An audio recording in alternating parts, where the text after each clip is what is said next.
Setiap orang memiliki kisahnya sendiri tentang bagaimana takut diomongin orang telah memengaruhi hidup mereka. Bagi beberapa orang, itu adalah bayangan gelap yang selalu mengintai di luar pintu. Bagi yang lain, itu adalah monster yang mengerikan yang tidak pernah mereka harapkan akan muncul. Ketakutan ini bisa seperti kanker yang merayap diam-diam, menggerogoti kepercayaan diri kita dan menghancurkan cita-cita kita. Tapi pertanyaannya adalah, mengapa kita memberikan kekuatan kepada suara-suara itu? Mengapa kita membiarkan dinding-dinding pikiran kita dihuni oleh keraguan diri yang merusak? Dalam dunia yang dibanjiri oleh tekanan sosial dan norma yang tidak realistis, tidaklah mengherankan bahwa kita sering merasa terjerat dalam perangkap takut diomongin orang. Tapi bagaimana jika kita berani menantang kebenaran yang telah kita terima? Mari kita mulai perjalanan kita melintasi lautan ketakutan ini, dengan peta dalam bentuk keyakinan diri dan tongkat pemberanian di tangan kita. Kita akan menyusuri lorong-lorong gelap dan menyaksikan terbitnya cahaya di ujung terowongan.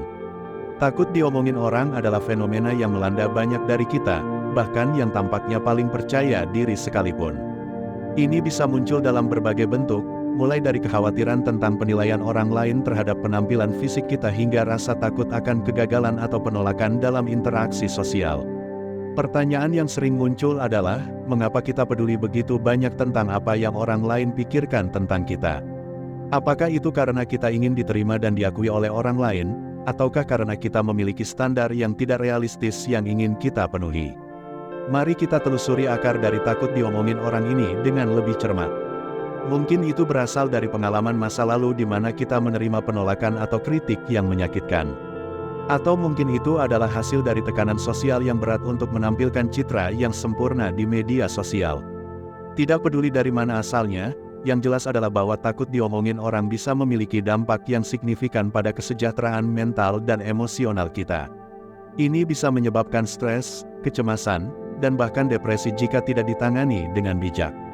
Tapi pertanyaannya adalah, bagaimana kita bisa mengatasi takut diomongin orang ini? Salah satu langkah pertama adalah dengan memahami bahwa kita tidak bisa mengendalikan bagaimana orang lain memandang atau menilai kita. Yang bisa kita kendalikan adalah bagaimana kita merespons dan bereaksi terhadap situasi tersebut. Selanjutnya, penting untuk membangun rasa percaya diri yang kokoh dan mengembangkan keberanian untuk menjadi diri kita yang sejati. Ini melibatkan menerima diri kita apa adanya, dengan segala kelebihan dan kekurangan kita, dan menyadari bahwa kita layak untuk diterima dan dihargai tanpa harus berusaha keras memenuhi standar orang lain. Selain itu, kita juga perlu mempraktikkan self-care dan mengembangkan strategi coping yang sehat untuk mengelola ketakutan ini saat muncul. Ini bisa meliputi meditasi, olahraga, terapi, atau bahkan hanya berbicara dengan orang-orang yang kita percayai untuk mendapatkan dukungan. Takut diomongin orang juga bisa menjadi peluang untuk pertumbuhan dan pembelajaran pribadi. Ini bisa menjadi panggilan untuk merenungkan nilai-nilai dan prioritas kita dalam hidup, dan untuk mulai hidup sesuai dengan keinginan dan nilai-nilai kita sendiri, bukan hanya untuk memenuhi harapan orang lain. Jadi, sementara takut diomongin orang mungkin terasa menakutkan dan menghantui, itu juga bisa menjadi pintu masuk untuk memahami diri kita sendiri dengan lebih dalam dan mengembangkan keberanian untuk menjadi diri kita yang sejati. Dengan menerima diri kita sepenuhnya, kita bisa melepaskan diri dari belenggu ketakutan dan hidup dengan kebebasan dan kebahagiaan sejati. Tidak pernah ada kekuatan yang lebih besar daripada keberanian untuk menjadi diri kita yang sejati. Ketika kita berani menembus lapisan-lapisan ketakutan dan keraguan, kita menemukan kekuatan yang luar biasa dalam kelemahan kita. Sebelum kita menutup episode ini, ingatlah bahwa Anda tidak sendirian dalam perjuangan Anda melawan takut diomongin orang. Ada komunitas yang siap mendukung Anda, dan ada kekuatan di dalam diri Anda yang tidak pernah Anda sadari sebelumnya.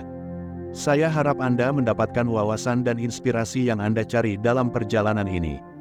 Sampai jumpa di episode berikutnya, di mana kita akan menjelajahi lebih banyak lagi rahasia dan keajaiban yang ada di dalam diri kita. Sebagai penutup, saya ingin membagikan kutipan bijak dari Mahatma Gandhi, "The enemy is fear. We think it is hate, but it is fear." Mari kita jadikan keberanian kita sebagai senjata untuk mengalahkan ketakutan, dan melangkah maju dengan hati penuh kasih.